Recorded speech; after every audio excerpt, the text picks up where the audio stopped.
बगैर खाने के हम 3 हफ्ते रह सकते हैं, बगैर पानी के 3 दिन, लेकिन बगैर सांस के 3 मिनट भी नहीं।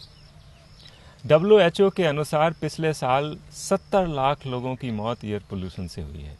तो आज हम यही बात करने वाले हैं, हमारी सांसें कैसे सलामत रहें। हवा में 3 गड़बड़ियाँ होती हैं। पहली कार्बन और डस्ट पार्टिकल्स, दूसरी जहरीली गैसें और तीसरी ऑक्सीजन की कमी। तो डस्ट पार्टिकल्स या कार्बन पार्टिकल्स जिनकी वजह से खांसी, अस्थमा जैसी रेस्पिरेटरी प्रॉब्लम होती हैं, इनकी तरफ हमारा ध्यान है, अवेयरनेस बढ़ी है। लेकिन ऑक्सीजन की कमी, जो कि एक्चुअल में शहरों की ज़्यादा गंभीर समस्या हो गई है, इसकी तरफ अभी हमारा ध्यान नहीं है। हर व्यक्ति को रोज़ 550 लीटर ऑक्सीजन चाहिए और इतनी ऑक्सीजन तभी मिल सकती है जब 11,000 लीटर ताज़ी हवा मिले, जिसमें कम से कम 19.5% ऑक्सीजन हो।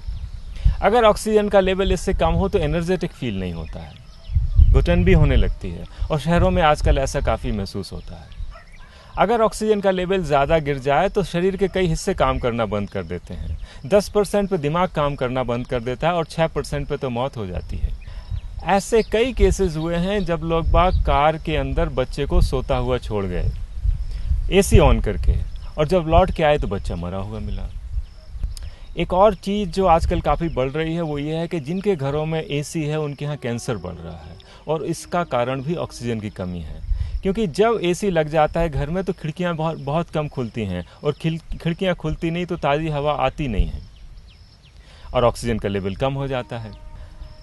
कैंसर सेल और नॉर्मल सेल के मेटाबॉलिज्म में ये फ़र्क होता है कि कैंसर सेल्स को ऑक्सीजन नहीं चाहिए। तो जब कभी भी लो ऑक्सीजन का एनवायरनमेंट बनता है, कैंसर सेल्स प्रोलिफरेट करने लगती हैं, और ऐसा तब बहुत ज़्यादा हो जाता है कि जब घर में कोई पेस्टिसाइड स्प्रे किया गया हो या गुड नाइट, ऑल आउट जैसी कुछ फ्यूम्स हों। तो आज की सबसे बड़ी चुनौती यही है कि ऑक्सीजन के लेवल को कैसे मेंटेन किया जाए। तो इसका एक तरीका तो ये है, चलो भाग चलें जंगल की ओर, लेकिन ये सब तो नहीं कर सकते हैं। तो जो ये नहीं कर सकते हैं उनके लिए सुझाव नंबर 1 ये है कि घर में अगर एसी है तो उसे तुरंत निकाल के कबाड़ी को दे दें, क्योंकि जब तक एसी नहीं जाएगा खिड़कियां नहीं खुलेंगी, और जब तक खिड़कियां नहीं खुलेंगी तब तक 11,000 लीटर पर पर्सन हवा अंदर नहीं आएगी, और इससे कम हवा में काम नहीं चलेगा क्योंकि बाहर की हवा में ऑलरेडी ऑक्सीजन कम है। दूसरा काम यह करें कि घर में जितना भी गैर ज़रूरी सामान है वो ज़रूरतमंद लोगों को दे दें, क्योंकि जितना ज़्यादा खाली स्पेस होगा उतना ज़्यादा हवा के आने की, रहने की गुंजाइश बनेगी। कई लोगों के घरों में ऐसा है कि घर सामान से पटे पड़े हैं, अब घर में अंदर खाली जगह ही नहीं तो हवा आए कैसे, और हर सामान अपनी कुछ ना कुछ वेपर्स भी छोड़ता है। तो अगर सामान कम होगा तो हम उनकी वेपर्स से भी बचेंगे। और तीसरा काम जो हम सबको करना चाहिए वो ये है कि हमें खुद अपना एयर पोल्यूशन कम करना चाहिए।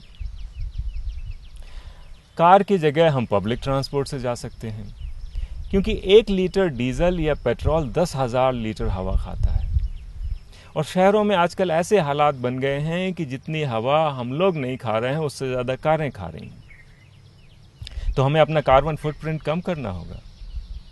हमें ख़रीदारी भी कम करनी चाहिए, सिर्फ वही सामान खरीदना चाहिए जो बहुत ज़रूरी हो, क्योंकि हर सामान के बनने में एयर पोल्यूशन होता है।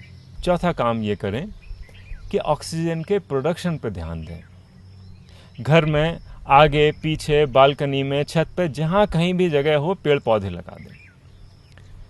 ज़मीन में लगाएं, ज़मीन नहीं है तो गमलों में लगाएं, लेकिन ध्यान ये दें कि पेड़ पौधों पे कभी भी पेस्टिसाइड ना डालें।